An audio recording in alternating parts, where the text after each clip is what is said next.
Knows Death, starring Nicole and Jemmy and Maria QK.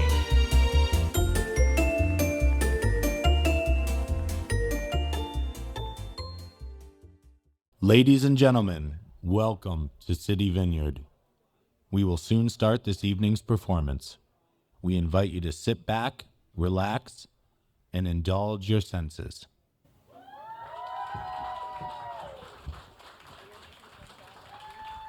Hi. I hope you guys are ready for this. There's no kids in here, right? All right, I think we're Just checking. All right, well, we are Mother Knows Death. Thank you so much for coming today. Warning, this slideshow is going to have some sexual content, mentions of suicide, graphic photos. Also, a personal side note, we're not fighting, we're just Italian. We're from New Jersey, we can't pronounce anything correctly. And I have major pregnancy brain, so sorry in advance. All right, let's get started. We have some important news to go over. There was a breaking story yesterday, so. Yeah, so a man led police on an 18-mile chase after stealing an ambulance with a patient inside, and when they finally caught up, discovered he was fully nude driving the ambulance. So, so the patient inside was screaming at him as she realized that she was being stolen and was just like, I don't know exactly what the word is in the quote, but it was like, you expletive, I'm dying from kidney disease. And she said she feared for her life. Cops finally caught up to him and brought him to the hospital. And he said to the cop, I will kick your balls. And it's time for you to feel my pain. So it seems like first they were getting a call about a naked man doing push-ups and screaming profanities at people, so that wasn't weird enough. So before they could get to him, that's when paramedics were loading this poor woman into the ambulance.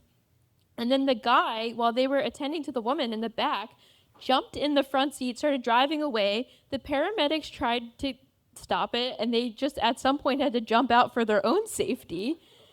So eventually they ended up getting him after this 18-mile chase, and then he admitted to drinking half a bottle of Fabuloso, and that's why he did it.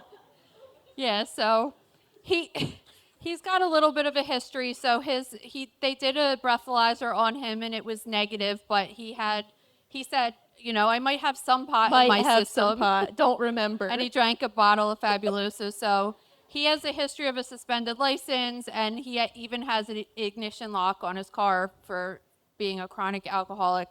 So I guess he changed to Fabuloso because he couldn't have access to the alcohol. Sometimes alcoholics drink things that aren't alcohol to try to get drunk. Like I've seen most commonly like mouthwash or something like that most people wouldn't drink, but it has alcohol in it. But Fabuloso actually doesn't have any alcohol in it, but it will get you a little woozy. I don't know that it would really kill you because it's not caustic like bleach cleaner or something like that. But listen to some of the side effects that come with it. Vomiting, obviously, it's a detergent soap. But confusion, agitation, anxiety, and panic. So it totally makes sense why he was naked and stole an ambulance. But believe it or not, this was not the first time this happened. This is a scene from Australia, right? This is from Australia. So they're saying in this case, this naked man jumped on a moving ambulance while they were en route to go help a patient, and he started headbutting the windshield and eventually forced his way through, all completely nude. All right. It's enough of these stories. All right, on to the next. All right, so this is an update. If you guys are regular listeners, we've been talking about this story for a couple weeks involving a woman who was found dead in the Dollar Tree freezer. Yeah, so we first reported on this back in December. So this mother of two was found dead in the dollar store freezer, and they determined that she entered the night before and somehow got into this employee-only area. At the time, they were saying they didn't think it was foul play, but we just could not understand how this possibly happened at all. So now they're revealing her cause of death has been environmental hypothermia with ethanol as a contributing cause. So, do you want to get into that? Yeah, so what happens is it seems that she was out drinking and went into the Dollar Tree and somehow ended up in the freezer and didn't come out. They did say that the manager, they told the manager, right, that the staff said someone came in the store and we didn't see her leave. But I guess the manager at the Dollar Tree store isn't like Who cares? who cares, right? So they went home, but now Dollar Tree is getting sued for $50 million because of this. I'm assuming that she probably went in there thinking that it was a bathroom and just got locked in there somehow. Which, yeah, when we But like let's talk about talk about where her okay. levels were, though. So her blood alcohol was 0.112%, which she was drunk, but she wasn't blackout drunk and wasted to the point where she wouldn't know like what was going on.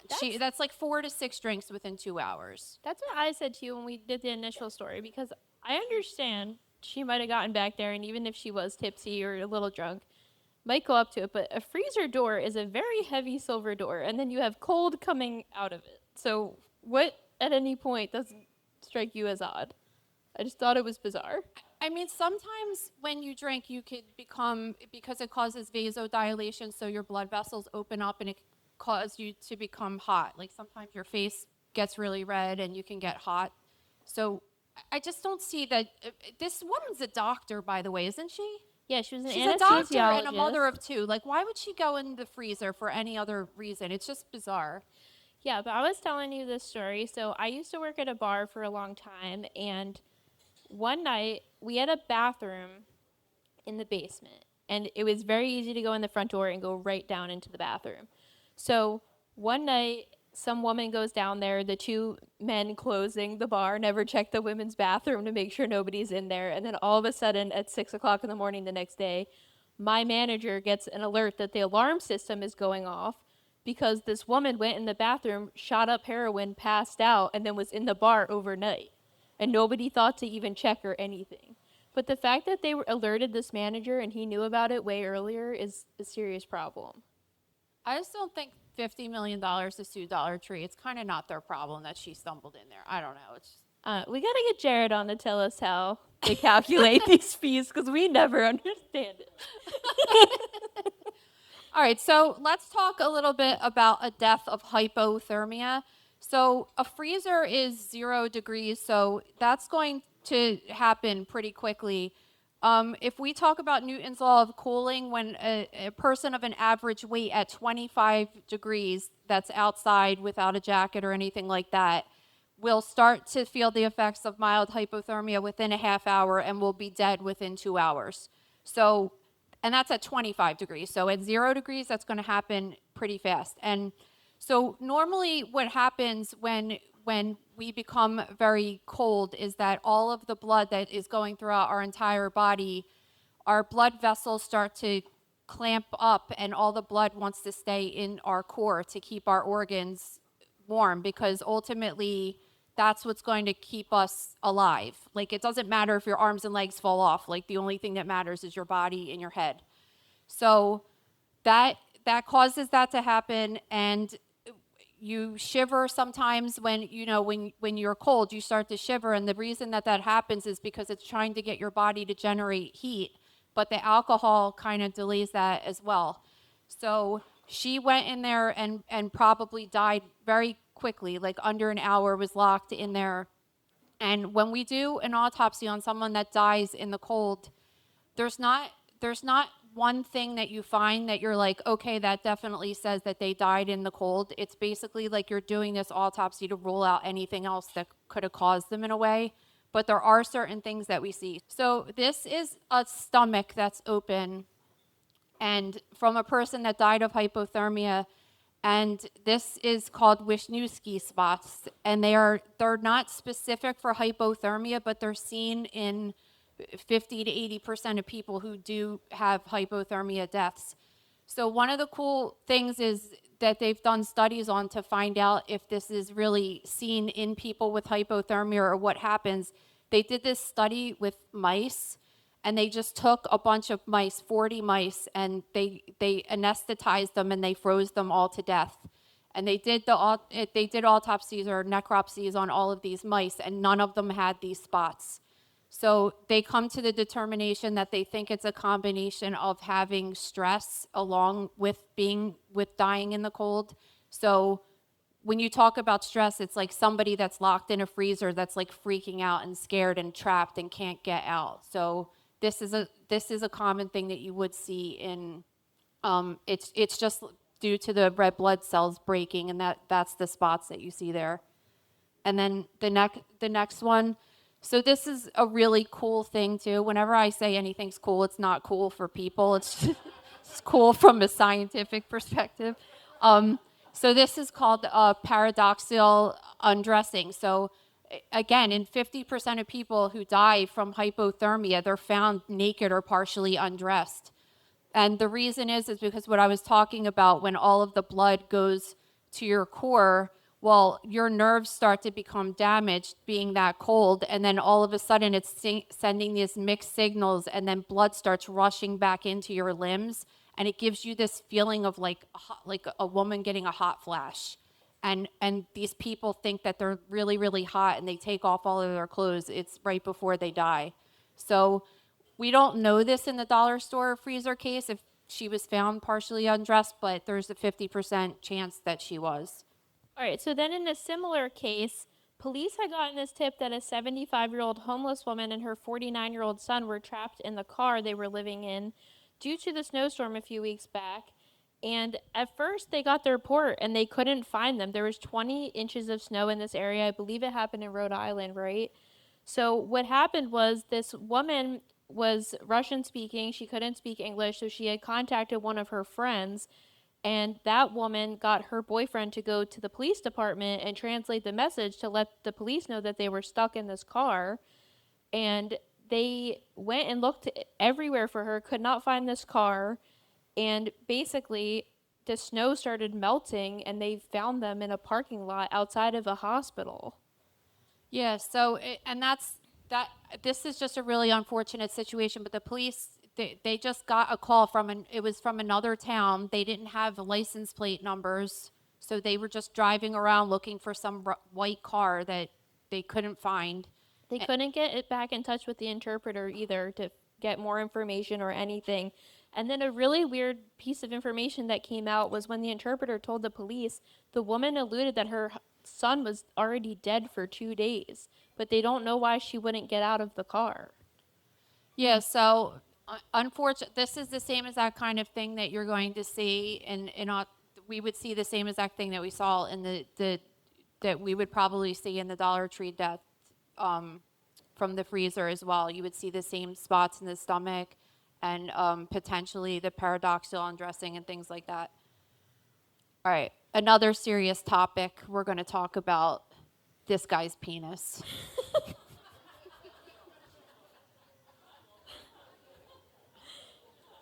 This is gonna ebb and flow from some serious to some uncomfortable to some funny. All right, so Jelly Roll, who had once been up to 540 pounds, has reportedly lost 300 pounds since 2023, and he's been in the press a lot lately. And his wife has just revealed that their life is bigger and better than ever because his penis is now bigger and better than ever. They call it Ozempic.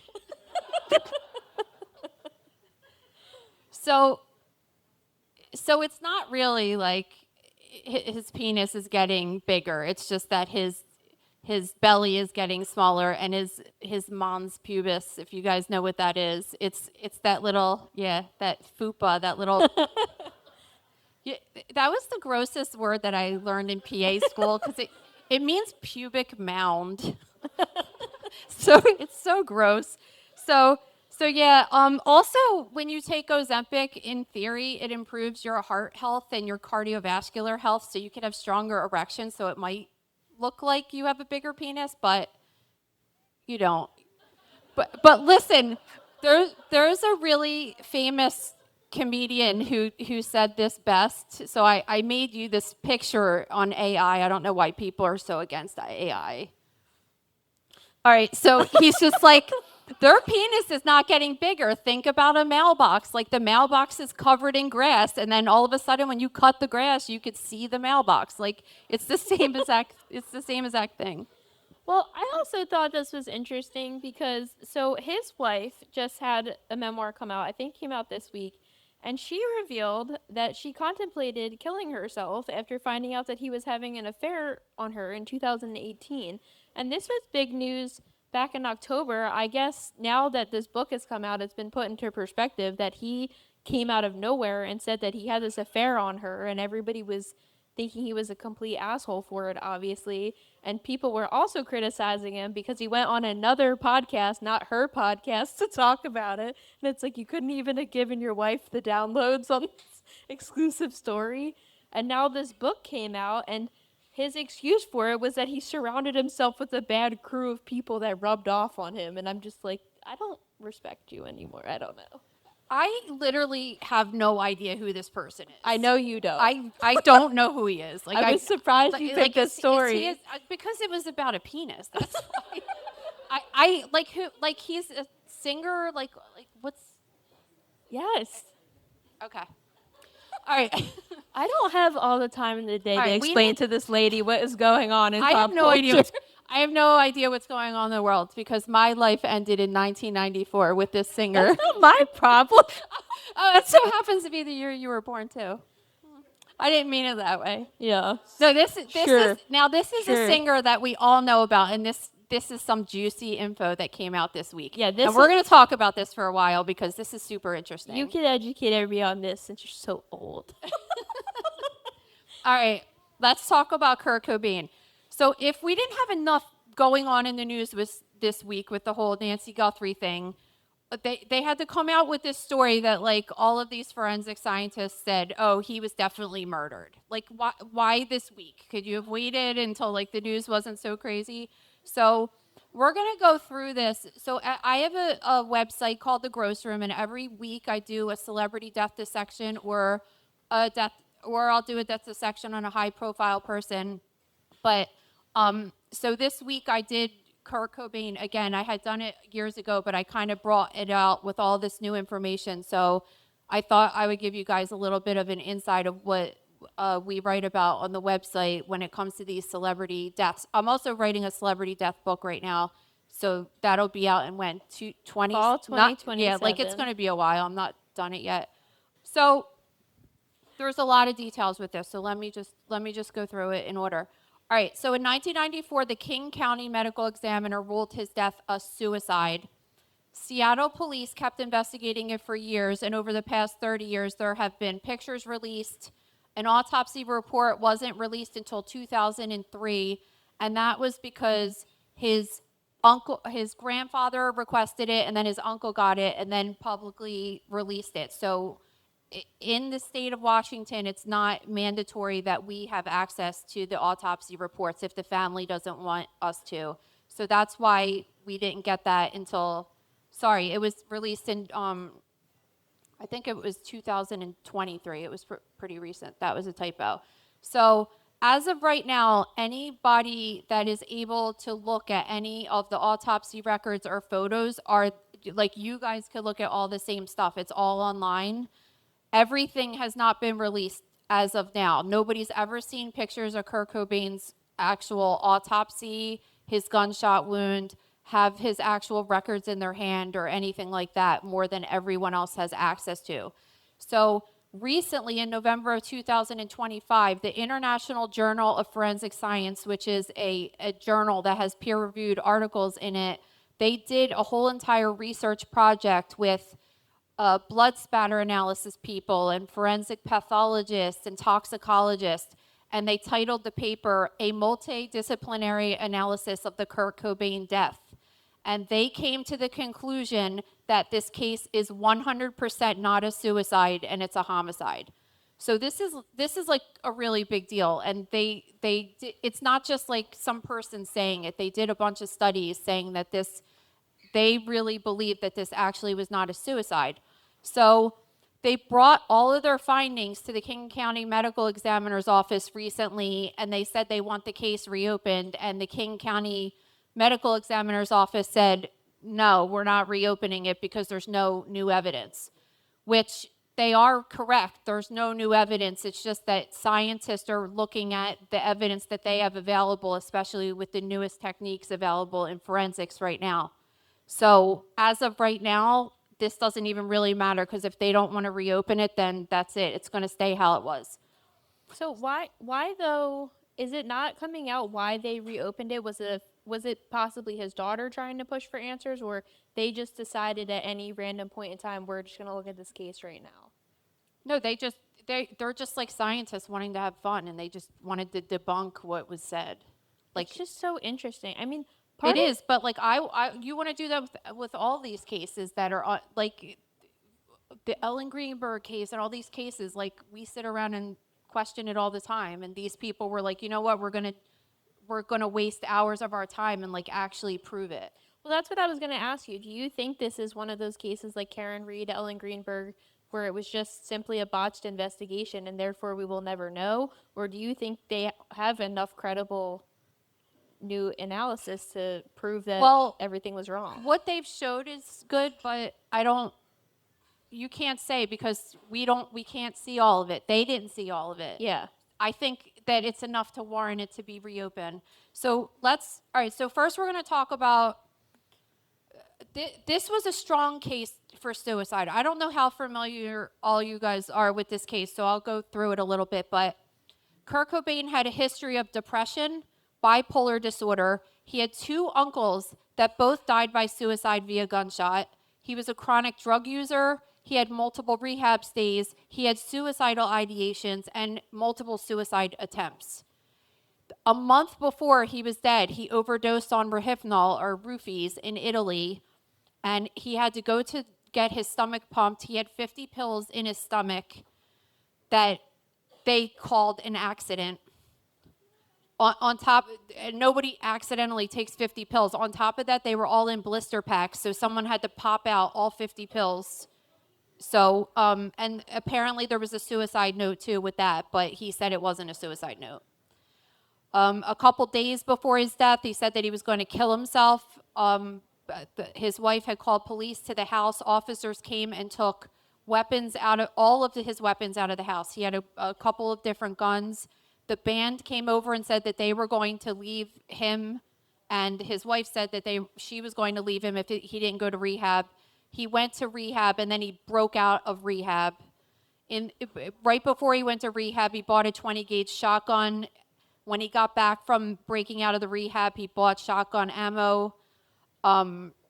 His mom when he had escaped the rehab, his mom had filed a missing person report saying that my son recently got a shotgun and was suicidal.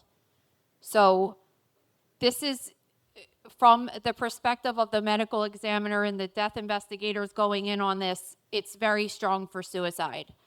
Unfortunately, they kind of walked in thinking that he was holding a gun and it was suicide, and that's where they left it. They didn't investigate it as suspicious at all. And that's where you're saying, like, yes, they should have looked into it instead of just looking at it at face value. But sometimes you walk in with a preconceived notion and then you can't look past that. All right, so this is a picture of the actual gun that he used to kill himself. So I said the police took away his guns like about a week before his death, and before he went away to that rehab center, he had convinced one of his friends to buy him this gun because he wasn't allowed to buy guns, and he said that he needed it for protection, and the friend thought it was weird that he would ask for that because he was getting ready to go to rehab, but still bought it for him anyway. I just, like, before we go further, I'm just having a hard time understanding the mechanism behind it. I mean, this is an incredibly long gun. Well, I'm gonna show you because we have some nice volunteer reenacted this to show us what this would look like. All right, so we're going to talk about the different things that were analyzed in this forensic paper. So the first one we're going to talk about is the gun. So you could go to the next one if you want. Okay. Oh, you know what? This is what I wanted to show you for the strong history of the suicidal ideations. He has multiple photos taken with a gun in his mouth, which is how he died from an intraoral gunshot wound. And this is a picture of Courtney Love in the back of the ambulance when he was getting his stomach pumped in Italy for overdosing on the roofies. So this is just like another thing to add to the list of a very strong candidate for suicide. All right, go to the next one for the gun. All right, so this is so the gun was a Remington Model 1120 gauge shotgun, and one of the important things to remember is that Kurt Cobain was left-hand dominant, and this gun was found on his body with the trigger side up, and his left hand was on the barrel. So normally when you, like, I'm right-handed, when I shoot a gun, like, I use my right finger for the trigger. I wouldn't use my left hand to hold the firearm. But that's not to say that people don't do that. It's just something to keep note of. I mean, one thing I realized they said in the reanalysis of it too is that, I mean, I'm looking at this thinking if he shot his head, it would be really messy.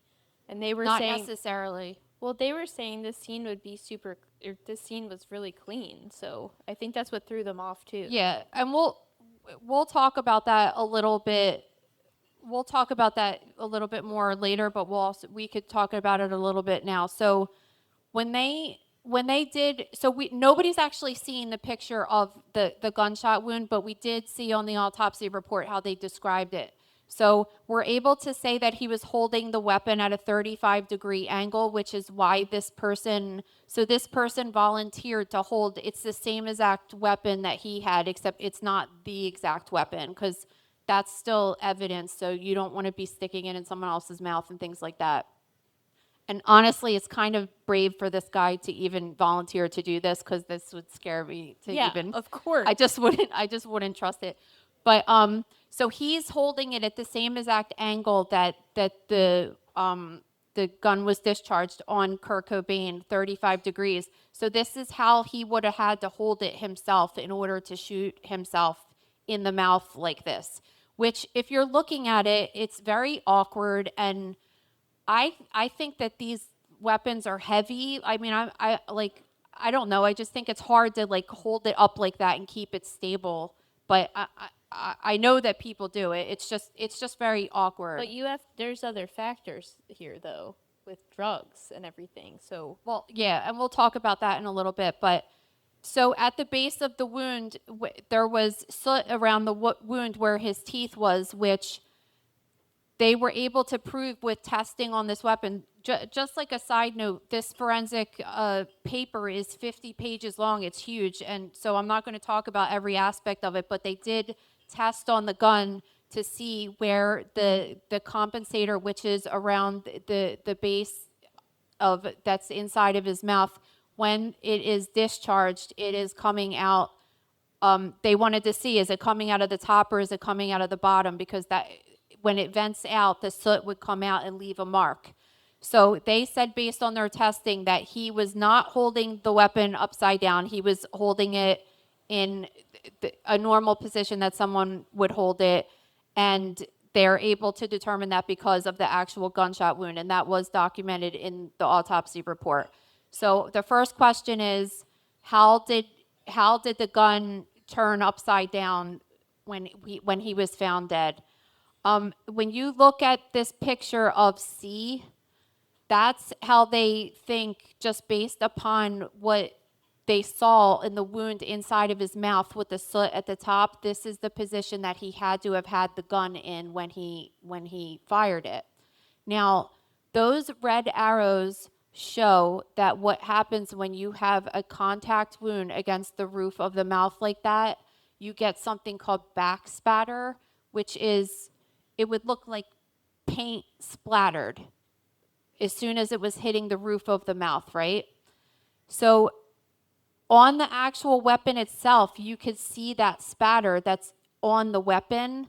But when you look at his hand of the photograph that was taken, this is his actual hand that a reporter took through the window, there's no blood at all. And it's literally impossible that there wouldn't be any blood there. Another thing is that he has this groove on his thumb right here, and they were saying that that was blood, but the forensic investigators believe that that was from his hand being in wet blood that was transferred by somebody posing his hand on the gun. And as Maria was saying earlier, that he had died on the 5th, but he wasn't found until the 7th, so he was starting to decompose. Okay, so another thing that I want to talk about here too is, so his left hand is on the barrel of this weapon, and it's not supposed to discharge the shotgun shell if your hand is there. And they found the shotgun shell right next to his body. So that was another indicator that this is not how this went down. But you could see if a person was laying down and there was a person standing on top of them holding the gun in their mouth, it would give the same appearance. All right, so that's at least with the gun. And there's a lot more with the gun too, but for time purposes we can't go over it. All right, the suicide note has always been The suicide note's always been questioned because this isn't the actual suicide note. Courtney Love had put this through her fax machine, so it's a copy of the suicide note. But this has been available for a long time. Many people say that it's two different notes. It was written at two different times. Some forensic experts say that it was written by two separate people. Some won't really say, they can't tell. His mother was shown this note, and she believes he wrote the entire note. At the very bottom, you could see that he signed it Kurt Cobain, and it's written to his daughter and his wife. Like, why would you sign your first and last name? That's kind of weird. So there's a lot of questions to it, and a lot of people believe that the top half of the note was written to like break up with his band or something like that, and the bottom half of the note with the different handwriting is really the only thing that's talking about him dying. So this has always been a point of question. I mean, this has been a conspiracy forever. I just think it's more interesting now because they actually are trying to prove it wrong. All right, good. So the next point in the paper was the heroin injection. So his blood morphine level was 3 times above what is considered to be the fatal dose of morphine. So even if he did inject this himself, this little box of his drugs was found across the room with the lids back on the needles. So he would have had to inject this, right? Put the lids back on. Who's like cleaning it up, and making it nice and tidy after? Exactly.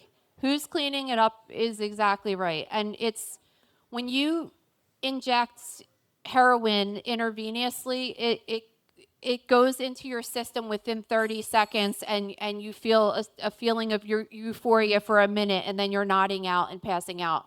So he had to inject this. He injected this heroin, put the lid back, walked across the room, laid down on the floor, set up this gun, and shot himself in the head. But he also had 3 times the lethal dose in his system.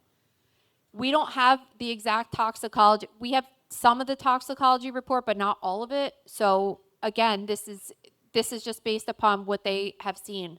Now, he had this puncture mark here on his arm, and this wasn't even noted in the original autopsy. And when they zoomed in on it with their high resolution, I don't know what the word I'm looking for is, to make a picture look better. They sharpened.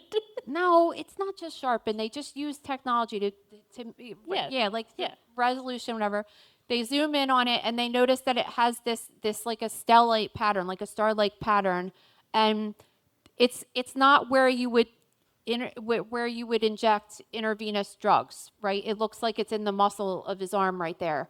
So they believe that based upon this pattern, that he didn't use one of these little non-flanged insulin needles to inject this into a vein. They actually think that someone used a larger needle and stabbed it into his arm. And they say that by the bruising around the wound as well. Like it looks like it was pressed in. Furthermore, when you look at this heroin box, you could see that this little ball of the heroin on the spoon is about the same size as the other packages in the box. It doesn't really look like it was used at all. And on top of that, if he has 3 or 4 of these packages in the box, and like, why wouldn't he have just done that to kill himself instead of making it so messy and complicated with taking the drugs and then shooting himself when he had plenty to kill himself right there in that box? And then finally, this is just one more thing that was pretty interesting. So when we're looking at this photo, you could see that he's actually still wearing the hospital gown underneath of his clothes from the rehab center that he escaped from. But you could see that it's bloody. And this is pointing to like his back and his side. Well, why is there blood there at all? It just doesn't make any sense. So they actually believe that he was killed somewhere else and his body was moved.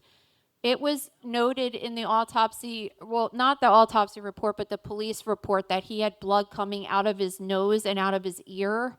So if he did, this diagram with the letter B on it is showing how his head, if it was laying on the floor when he shot himself, the blood should have dripped down this way, and that should have been the blood pattern. And instead, they're showing how it could have gotten on the sides of his shirt if his body was moved. So that's where they're coming up with that. And there's a lot of other stuff too, but I just thought that you guys would think that was interesting. So now I don't know. Like when I first wrote about this, I was kind of convinced that he definitely killed himself.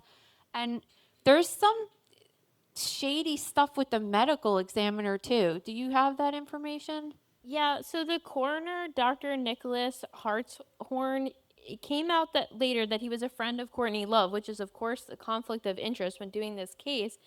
And then something came out this week that they were having an affair, but the guy who said it wrote a book that he was convinced Kurt Cobain was murdered, so I thought that fit his narrative. He also told Radar Online, like, not even a good tabloid, so I just think it was kind of a waste.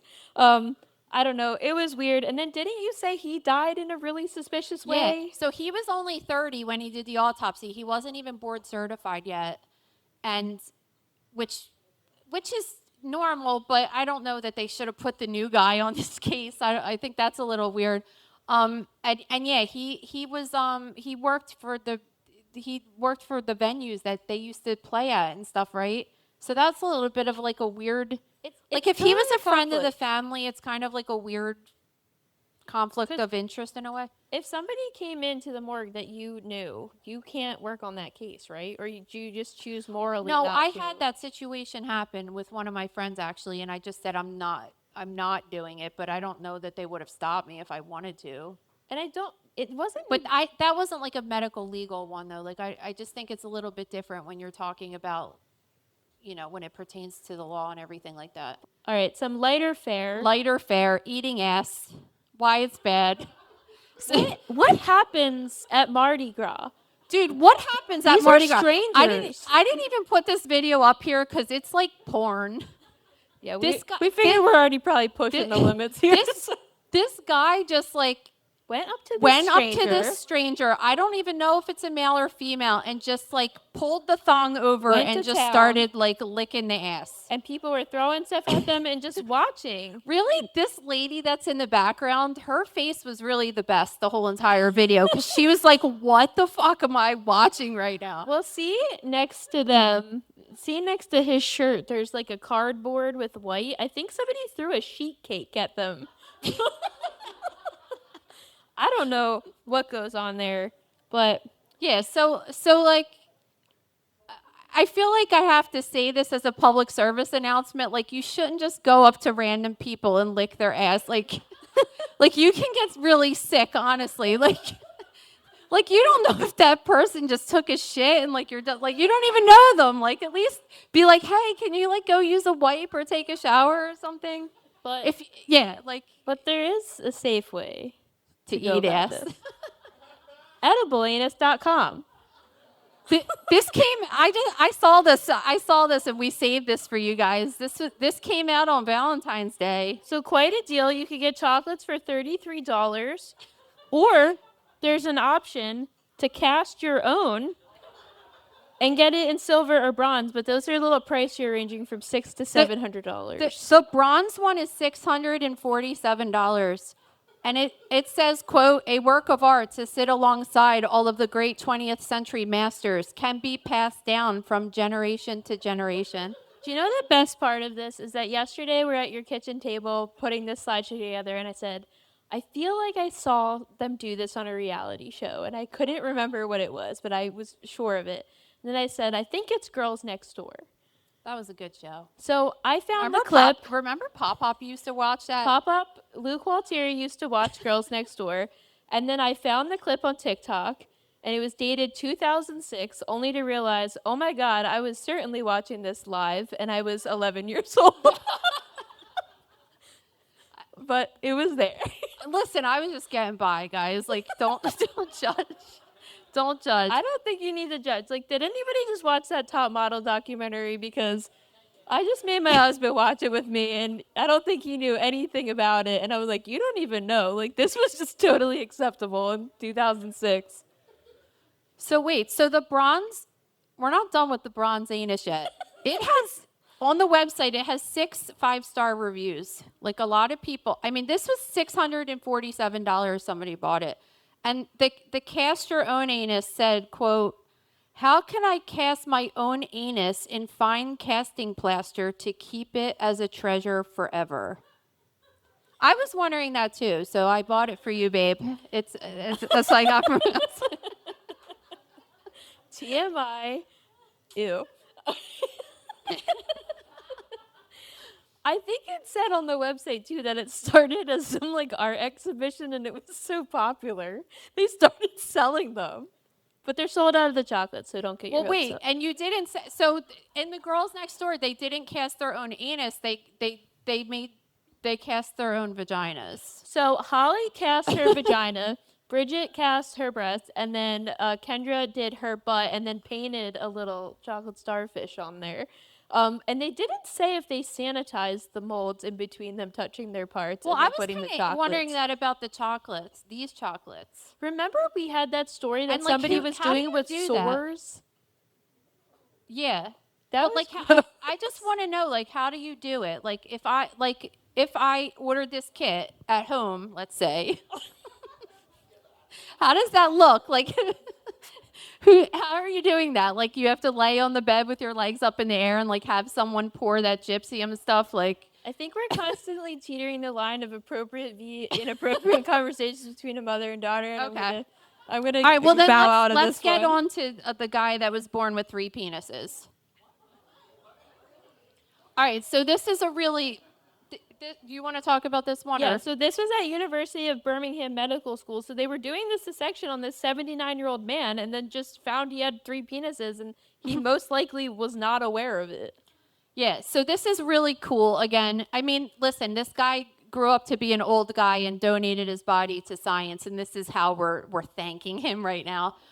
So this is what we would typically do in a gross anatomy lab. So this is for PA students like myself, medical students. We dissect the bodies. And when we look at this picture right now, just for orientation, good thing I wrote this down. Number 4 is the pubic symphysis. I just can't really see the screen that well. So the pubic symphysis is the pelvic bone, and then number 5 is the testicles. And I know you can't really see because this guy's like cut up and stuff. Yeah, husband, look at this, because this is what I do for a living. I cut penises in half. Okay, so we cut the penis in half just to look at the anatomy when we're learning in school and things like that. And they cut it in half, and to their shock, they were like, oh, this guy's got 2 other internal penises. So the number 1 is the primary one, so that's one that you would see. So this guy didn't even know he had this. And then number 2 is the secondary penis, and number 3 is the tertiary penis. So they'll look at that under the microscope and determine that it's definitely penile tissue. So it's something called polyphalia, which is just being born with more than one penis. And it's very, very rare. But now that they found this, they're like, wow, maybe there's a lot of guys that actually have it and we don't even know about it. So it was pretty cool, like for these medical students, I'm sure. Yeah, they said between 1606 and 2023, there was only 168 papers to talk about the presence of more than one penis, and only one throughout that time that talked about 3. Notice when she says things are really cool, it's like nerdy science stuff that's horrific to everybody else. I don't think 3 penises is horrific. No, I think most guys would want this and most women would be okay with it. but like, how do you really not know? He never had any problem. Because they're internal. I know, but he never had any problem or anything. He never had a probably stain? had no problems, actually. Well, whatever. All right, so let's talk about this next case, because this is an insane case. Yeah, so this was in Brooklyn. So a 39-year-old woman was found dead in the trash room of an apartment building, which they initially thought was a homicide, and now they've determined it was a freak accident. I'm still a little sus about this story. All right, so this woman went out drinking at 9:30 at night on a Saturday. She's seen on a video entering the complex alone at 1:30 in the morning on Sunday. No known connection to this building, by the way. So she just goes in this building. Then people that live in the building say that they heard screaming. The next day, workers, New York City Housing Authority, found a trash bag that was suspiciously heavy, opened it up, and found her body inside in pieces. So anytime a death investigator gets this, or this person goes to the medical examiner's office, whenever you find body parts in a bag, it's almost always, I suppose, associated with a homicide. Usually it will be a homicide with a dismemberment. So what they do is take all the body parts out of the bag and just lay them out on the table, kind of putting the puzzle pieces together in a sick kind of sense and trying to figure out what happened to this person. So when they were looking at all of her body parts laid out, they saw multiple puncture wounds and slashes, deep slashes to the right torso, right side of the head, multiple puncture wounds of the upper thigh, pelvis area, puncture to the right thigh, multiple broken bones, including the rib cage. So one thing they also noted, so if you stab someone to death and then you cut their body pieces off, you could tell that that was done after they died, because there's no signs of bleeding, that their heart was beating when that was done. In this particular case, all of her body parts looked like her heart was beating when all of this was done. So if someone did do that to her, it would, and listen, there's been cases where people dismember people alive, for sure. But in this particular case, it didn't have that appearance, because you could tell the difference between a person having blunt trauma, which would be getting crushed, versus a person that was using a sharp weapon to cut off their body parts. So they determined that her manner of death was accidental. She was compacted. She didn't have any defense wounds, which would mean like she would have, I guess she would have evidence of, because she shouldn't have defense wounds if she was, because it wouldn't look like she got stabbed to death. But I suppose they mean like if she was getting beat with something. I'm not sure what they were thinking. But they determined her manner after the investigation to be accidental. So I guess my question is the obvious question that you guys probably all have. Like, how the hell did she get inside of a trash bag accidentally and then go into a compactor? Like, it's like a tied trash bag. It just doesn't even make any sense. Yeah, exactly. I just can't understand this. I mean, we don't have, like, I'm not involved in this case. I'm just reading a news report. It could be semi-reported wrong, like, shocker, that would be. But it's just really, really bizarre. The cause of death would usually be because of a compression asphyxia when your chest cavity gets crushed. That would be what would happen in that particular case. And I did have a really cool picture of a person, because when that happens, you get a lot of cyanosis in the face, or your face turns blue and your eyes almost kind of pop out a little bit. So that would be something that they would, obviously they would see. And they did mention that she had crushed ribs in that case. So that is probably what her cause of death was in that case. All right, so this is Maria's favorite story. She was really looking forward to doing this. Ever. You guys don't even understand. So this lady once went viral for marrying this ragdoll man. So over time, she's continued to share tidbits of their life, including that they've had not one, but 4 children. And even greater, he was there for the delivery. It's not AI. No, this is like 100% really happening right now. There's speculation it's performance art, but I really do not think that is the case. There's some information out there that her mother made her the husband ragdoll to combat loneliness. And then she just started taking it too far. I mean, they stage all these pictures. And even worse, he's a cheater. A serial cheater, and she has said, quote, "Our relationship is hanging on by a thread."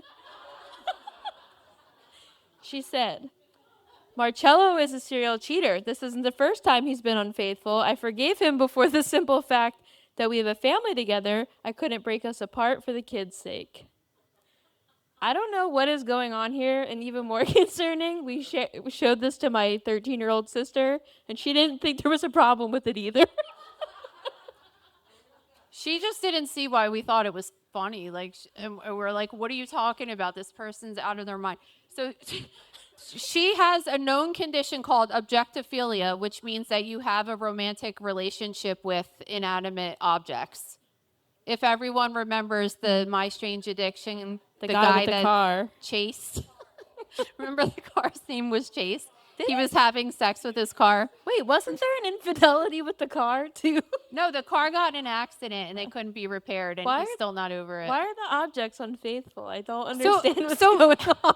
My question is, if you're going to create, I mean, you don't have a husband, so you could create whatever you want, and you're going to make them look like this, But a cheater. She makes comments not like hot. they look alike. Well, He's you're not drawing hot. your face on. No. And why would you have 4 kids? Who would ever do that to themselves? Where are they taking these pictures? Is this in a real medical environment? This is a problem. I don't know. I don't know, but they've just welcomed their 4th child. I would give that guy 3 penises, for sure. So we've talked about this on our YouTube live show before when I think they had their 3rd baby. I talked about it. And then when this picture came up yesterday, I almost peed my pants. She wanted everyone to know, too, that this 4th baby was not planned. Not planned. It was an unplanned pregnancy. Not planned. Not planned at all. All right. This pillar of society has been sentenced to 3 years in prison after tattooing 3 children and thinking it was hilarious. Yeah, he told them that it was a temporary tattoo, and then he actually tattooed them with a real tattoo gun. And the kids are obviously traumatized. The kids were saying that it hurts. One of them said it was on what was it? A 7 out of 10 pain level. Yeah, which, I mean, tattoos hurt really bad, especially for a little kid. That's a painful thing for a little kid to go through. Did they ever reveal his connection to these children? Because I didn't see it anywhere. No. Which is did he just pull 3 kids off the street? But one of the kids said he hates the tattoo. I'm just join the club. Yeah, it wasn't even good. It wasn't even good. And then they had to go to the hospital and get treated with antibiotics. And then they had to get blood tests done to see if they had any infections. Yeah, horrible. And that is really bad, because you could get bloodborne pathogens if you're sharing. So. Well, this guy thought it was hilarious until he got arrested and sentenced to prison. He looks like a little methy. He's got that look. Well, there's something not right there. Clearly, something's not right with him. If you just think it's funny to do you think this to one of little the kids. parents punched him in the face? Because my husband would. Like if that happened to us, like he wouldn't even be standing upright. I'm sure. Okay. Oh. Our This dearest one's for pitcher. you. This one's for the husbands. Sorry to New York Yeah, people and your we- terrible listen, teams, like, but We don't like New York people. We don't really. sorry. Well, we're just joking. Baseball wise, we're just saying. So like, if you like the Yankees, we could semi tolerate you, but we try to teach our kids to be good people. But when we go to the Phillies game, we kind of look the other way when they go up to Mets people and say like, "Your team sucks." It's pretty awesome. So, all right. So this is our pitcher, Zach Wheeler, and Tom. I was texting with Tom. I swear to God, it was like a week before this because he's a Yankees fan. Even though he's one of my great friends, we'll forgive him for that. But he was just like, "Your pitcher's really good," and all this stuff. And then all of a sudden, it was just like, "Oh, like Out on he injury. can't play anymore." So he had this emergency surgery done that we found out that he had this blood clot in his arm. And whenever anybody has a blood clot, my first question is like, why would that happen? Because normal healthy young people, this guy's 35 years old, don't get blood clots. So i I automatically knew something really bad was wrong. And then when they said it was in his arm, then I was just like, oh God, this is really, really bad for him. So baseball players, especially not just baseball, but basketball or anything that has a repetitive arm thing going on, they can get this particular injury. What happens is you have the blood vessels and the nerves that are going from your arm back to your heart. And because that muscle gets worked so much, it compresses them. The blood could slow up and then it could start to clot. And if one of those clots breaks off, it could travel to the lungs and it could have killed him. Like, this is so serious. So when I heard he had this and my husband says, "Oh, he's on the injured list and that," and I was like, "No, I said he's going to have to get a major surgery. He's going to be out for a while. And the only way to fix this is to take out a portion of the first rib. So they have to do like a major surgery. And that just takes it takes the compression off of those vessels." So he was in the news this week because he said that he kept his rib, Yeah, which I thought was cool because I would too. It's mine. yeah, he said I paid for it. the surgeon. Yeah, and by the way, the first thing she wanted me to ask the midwife was, could she keep my placenta from my baby? It's technically has my DNA in it too. I am keeping it. I have my. I don't wasn't want quite it. at like when I was 15. The last thing I was thinking about was keeping my kids' placenta, but with my two younger kids, I have them. They're on a shelf in my house. And let me tell you, when we were moving into said house, the jar came loose on my lap in the car and splashed all over I me. forgot about that. That I was forgot really, about that. really, really awesome. So I'm gonna have my grandson placenta now. But Zach got the surgery and said that his surgeon gifted him a portion of his rib, and it's currently sitting in his closet, and then just was like, haha, you have to do a bunch of stuff to it, so I guess it doesn't decay. So this is not his rib in this picture. This is from a woman that was in my book, actually. For sale in the back of the room by the boat. Okay.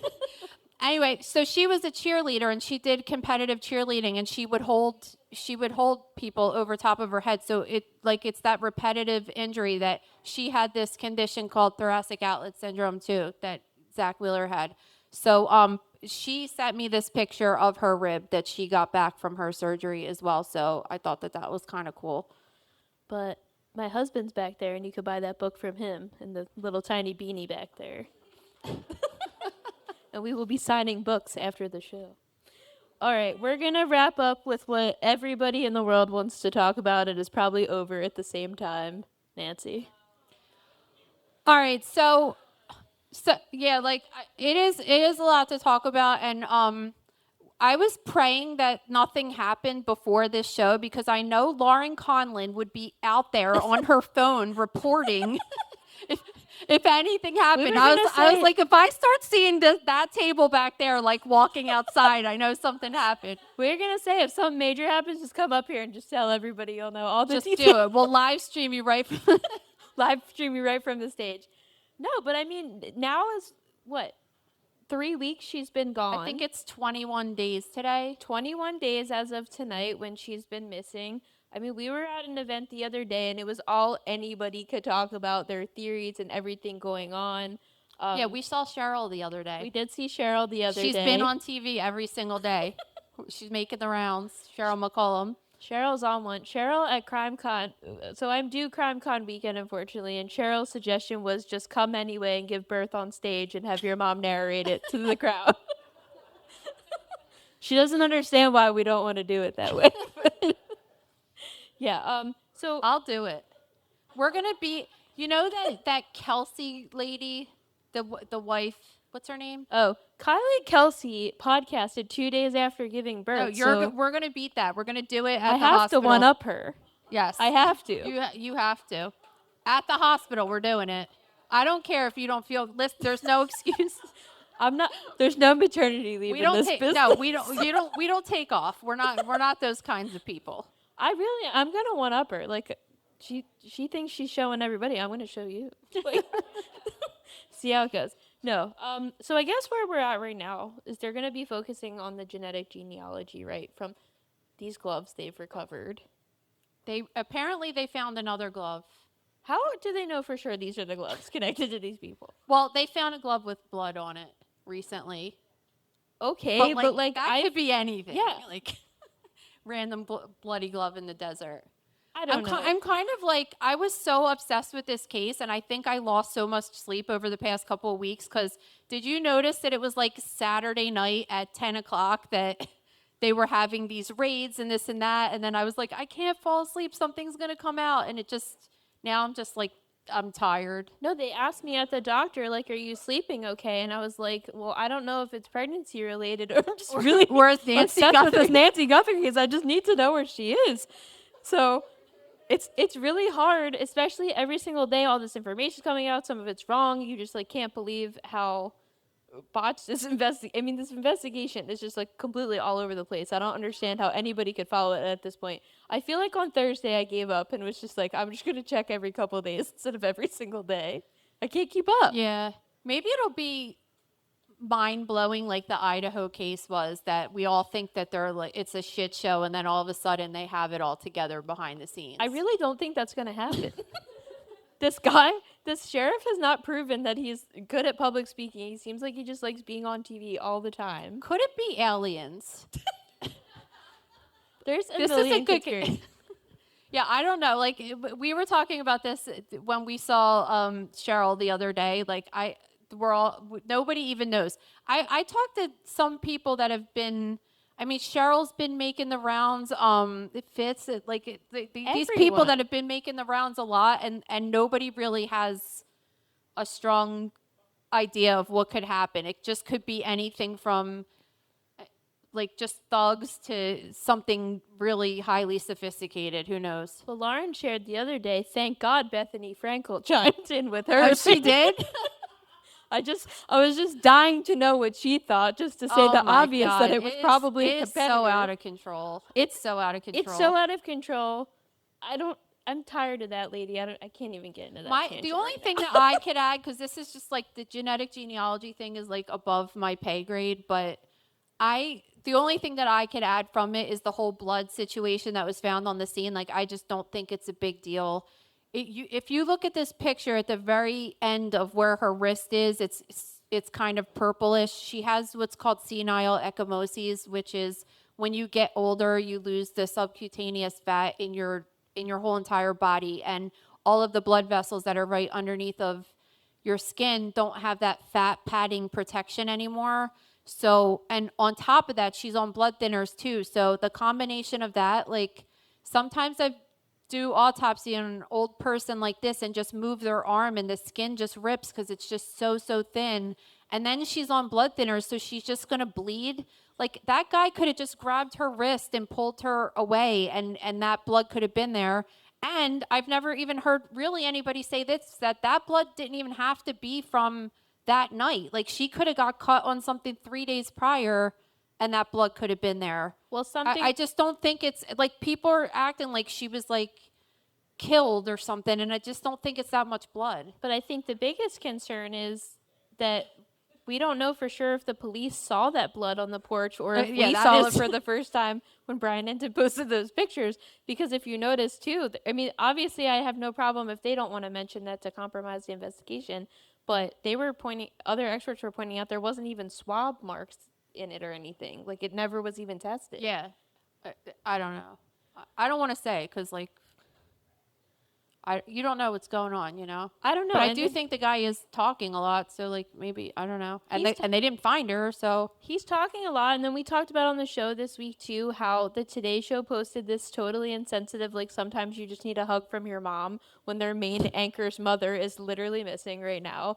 And then they're like, oh, she's on a leave of absence. Obviously. She's not coming back. How are This is you her new supposed to identity. be this anchor that's covering all the major news stories when your mother is the most major news story this week? What are they even talking about? Yeah, I don't know. And then there's just all the conspiracies and everything, so it could really be anything. Yeah, I mean, I'd love to know what you guys think about it. Okay. I think the crowdsourcing is really good as far as, like, all the social media posts and stuff, because people are really finding, like, cool stuff. Yeah, and out. somebody on Ancestry marked her as deceased on Valentine's Day, which I tried to look further into, and it was really blocking my access. And people, I think, can manually put that in, so I don't want to take that, but we should rely on Citizen Sleuths as well, because they are really willing to give their free, unpaid time to looking into the deepest, darkest parts of the internet to solve this case. Okay, guys, well, we want to thank you so much for coming to our show today. Thank you. It was awesome. Thanks for having us. Our next and probably final live show for a while, thanks to the baby, is going to be in April with the Center for Forensic Science Research and Education, hosted by Caroline over there with NMS Labs. So we're going to be doing a 2-day fundraising event in Horsham, Pennsylvania, and we'll have more information on that in the next couple of days. It'll be another live show. I think you're doing a solo lecture. And there's going to be other, like, forensic experts there, so it's going to be so awesome. Well, we're not going to announce who yet, but it's going to be great. And we're really going to do a great. podcast. We're going to do a similar episode to this. And then I'm going to do a lecture, I believe, and then we're going to have, like, a symposium, and then you could tour the Center for Forensic. Yeah, it's going to be awesome. Yeah, it's going to be amazing.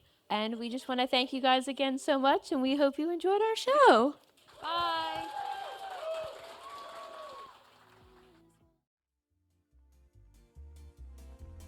Thank you for listening to Mother Knows Death. As a reminder, my training is as a pathologist assistant. I have a master's level education and specialize in anatomy and pathology education. I am not a doctor, and I have not diagnosed or treated anyone, dead or alive, without the assistance of a licensed medical doctor. This show, my website, and social media accounts are designed to educate and inform people based on my experience working in pathology so they can make healthier decisions regarding their life and well-being. Always remember that science is changing every day, and the opinions expressed in this episode are based on my knowledge of those subjects at the time of publication. If you are having a medical problem, have a medical question, or are having a medical emergency, please contact your physician or visit an urgent care center, emergency room, or hospital. Please rate, review, and subscribe to Mother Knows Death on Apple, Spotify, YouTube, or anywhere you get podcasts. Thanks.